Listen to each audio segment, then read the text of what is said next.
Welcome to Conversations with Atlanta's Movers and Shakers. I am your host, Mandisa Johnson.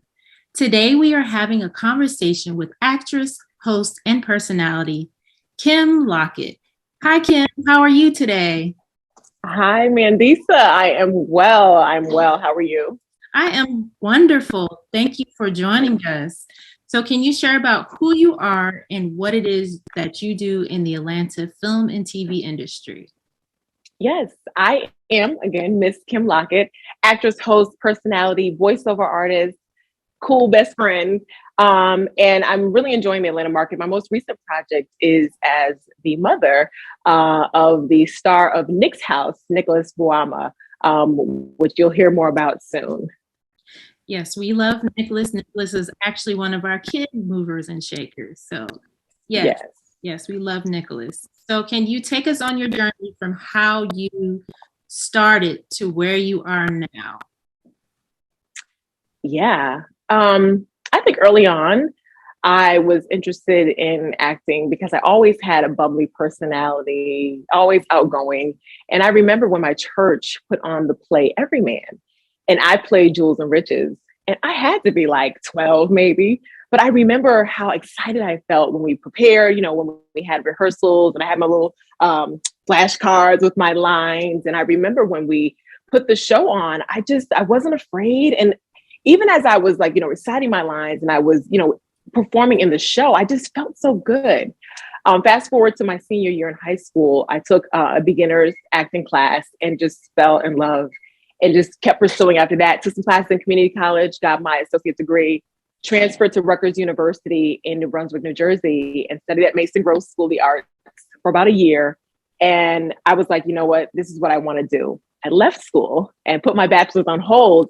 But after that, I was just working a day job and just pursuing. My mom would take me to auditions. I was put in touch with a casting director in Connecticut. Originally from Massachusetts. Okay. So put in touch with a casting director in Connecticut, and she just helped me from there, putting my resume together, sending me out on casting calls. And I moved around a little bit. I did move back to the New York, New Jersey area, still pursuing my career. Did some background work, did some small corporate industrials and commercials. And then decided after my mom passed in 2016, I decided that I wanted something fresh and new. And I made the move to Atlanta, and I've been going strong ever since. Oh, wow. Wow. So, let me ask you this, because I interviewed somebody a few weeks ago. They were Mm-hmm. actually an international actor. She had experience, she was on, I can't remember how many episodes of a Vietnamese soap opera.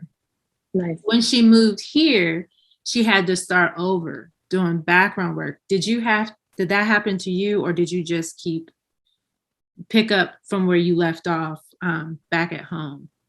That's a really good question. I too had to start fresh. I didn't have an agent upon moving here. And I had to get a day job to stay afloat. But yeah, I started out with background work.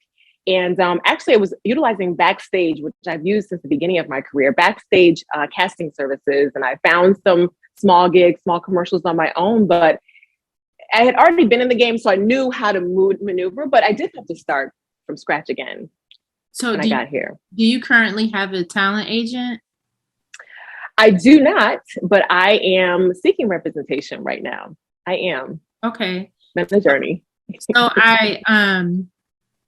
that's one thing that I like to hear. Well, not the fact that you don't have a talent agent, but that it is possible that you can still get work without one. So do you think It's so you can true. share about that? Yes. So like I said, I'm originally from Massachusetts, and my first commercial was actually with a grocery food chain that I was working for at the time. And I was in one of their commercials, and they put me in touch with a producer who put me in touch with the casting director that I mentioned before.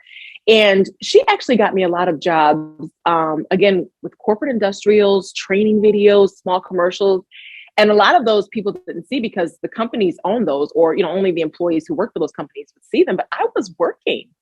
And I tell people a lot of times, it's like early on in my career, I wasn't an A-list actor, but I was working, I was getting a check. And so there's work out there, but you just have to find it, and you just have to know how to make the right connections to get that information.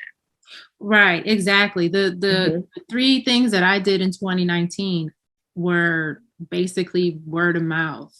Mm-hmm. Got paid. So it is possible. So did your parents recognize your love of the arts? And if they did, what did they do to nourish that gift? Yes, they did. It's funny because I think my mom understood it a little bit more early on. She just let me be me, talking around the house and reciting lines and singing and things like that. And I think my dad saw it too early on, but he was more like, you need 9 to 5, you need job security. And as I got older and as I started, to book more projects, and he would see the commercials and things, he was like, okay, this is okay. And but they've always been supportive, and they've always, let their friends and our church family know about what I'm doing. And since my mom passed, my dad has, picked up that extra slack, if you will, to keep me supported. And I really appreciate that. It just reminds me of, how long I've been on this journey, and even the passion that I have for it. He just always tells me to keep pushing, keep going for it. Yeah, you can tell that you have a passion for it. And I'm sorry about your mom. Thank you. You're Thank welcome. you for that. You're welcome. Appreciate that. So we're going to take a break, but we'll be right back.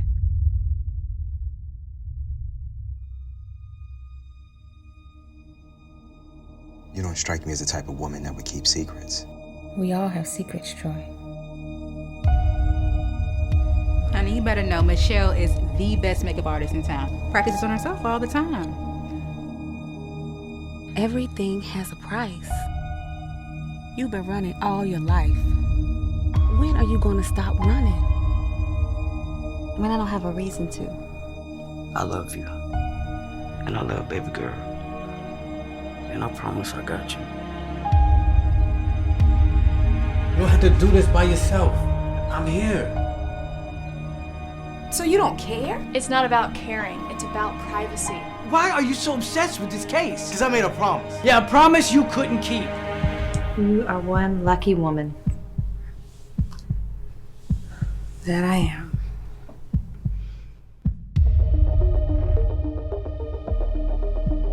What are you doing?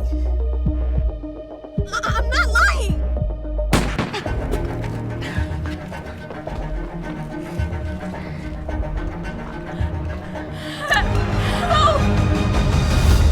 Everything has a price.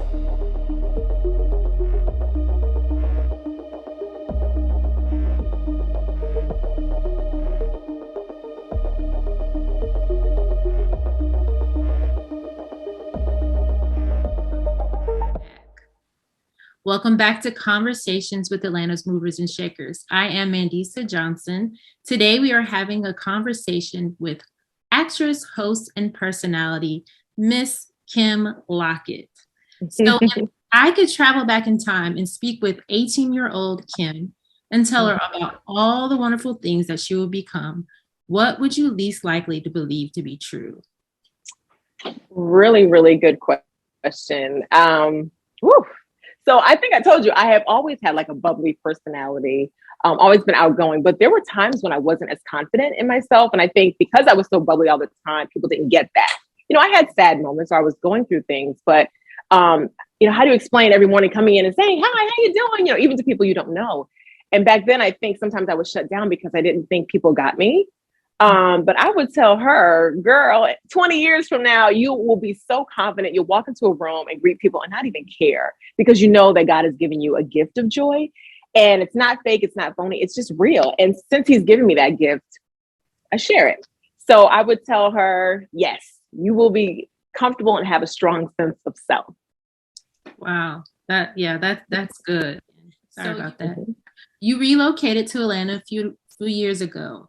What relocation tips would you share for someone wanting to relocate to Atlanta to pursue their career in acting? That's a really, really good question. I was lucky enough to have family out here upon moving, but it was very new to me. And I was informed about networking resources on Instagram and Facebook. I joined those groups, got some tips about, the metro system and places to eat, and more so around the acting community, different acting studios and schools and classes. I think the main thing is knowing what your goal is upon moving out here and having a day job, if you will, something to support yourself while you're navigating and building. It's not as fast as New York, but it's still a metro area. So it's moving fast and you got to know where you're going and what you're doing, because it could be easy to get caught up in something or be misled. So stay informed and stay connected. That's the advice I would give. Okay. That's a good piece of advice. So you recently played Nick's mom on Nick's House. I know you can't talk too much about it, but can you at least share about your experience working on the set of Nick's House? Yeah. I still feel like flutters and excitement after the last shoot day. That was such an amazing experience.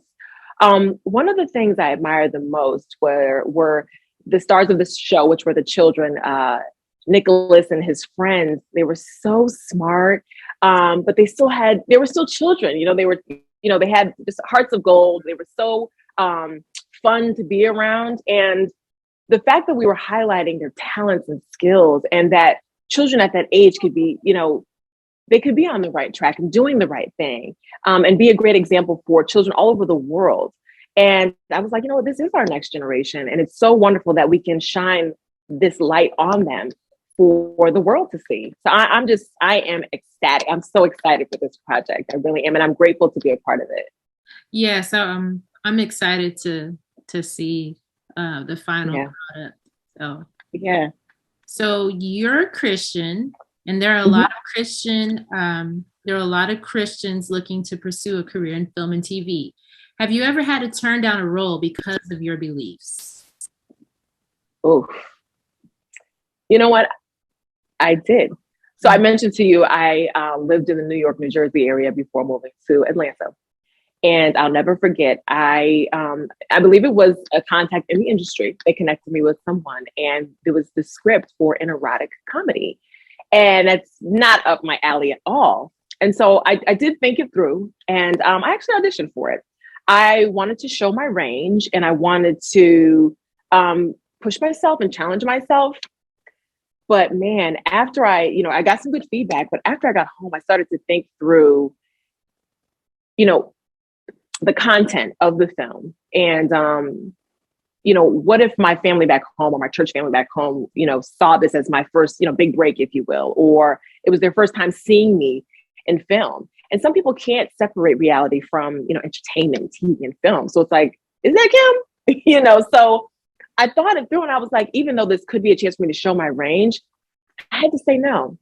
And to this day, I'm okay with that, because I made that decision for me. And, I wish that project much success. I know it will be successful, but it just wasn't right for me and my beliefs and values and where I see my career going. Again, it was tough. I had to think it through, but I think I made the right decision. Yeah. And thank you for sharing that, because sometimes people think of like the money. They don't really think about themselves or the people that they're representing, or even, the fact that you're representing God. Had to turn down a couple roles. A few people didn't agree with my decision, but I was just like, I don't want to be portrayed in that light. And then I don't want it to be the only roles that I get in the future.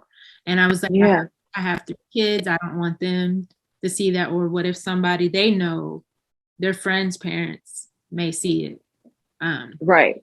Things to think and it about. goes back to that strong sense of self too, knowing what you will and won't do. And that's it. Right. So before our last question, do you have anything that you would like to share with us? You know what? Since we're on the topic of acting, to my fellow actors out there in Atlanta and beyond,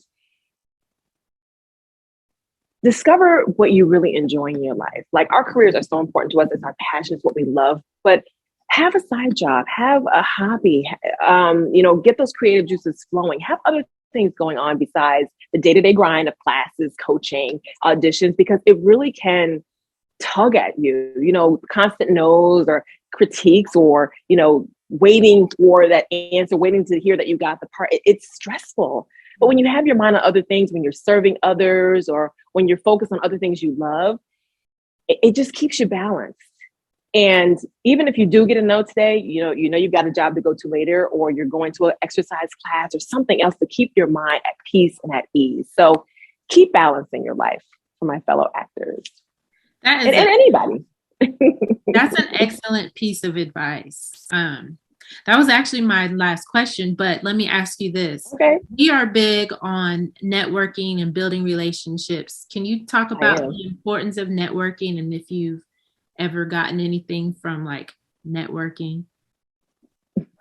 This interview. But yes, like I think it's so important to be kind to any and everybody, because you just don't know, as they say, who knows who, but where your next opportunity will come from.